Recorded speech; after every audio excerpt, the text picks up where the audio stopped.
Israéliens aujourd'hui, évidemment, ne se souviennent pas de la période de la 4e République, de cette alliance entre la France de la 4e République et Israël dans les années 50, la guerre de Suez dans laquelle les Israéliens et les Français se sont battus ensemble, le programme nucléaire franco-israélien qui était un programme commun, et puis ensuite il y a eu bien entendu la rupture de la 5e République, du général de Gaulle et de ses successeurs.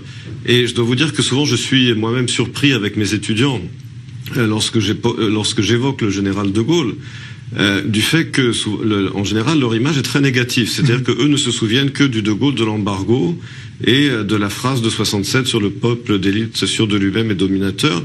Et ils ne connaissent pas le de Gaulle du héros de la Deuxième Guerre mondiale, de l'homme qui a donné à la France sa constitution, qui a mis fin à presque 2 siècles d'instabilité politique. Et donc il y a une méconnaissance. Et puis, il y a aussi une certaine contradiction, je dirais, dans ce sondage, parce que, finalement, la position de la France sur le conflit israélo-palestinien, elle n'est pas différente des autres pays européens.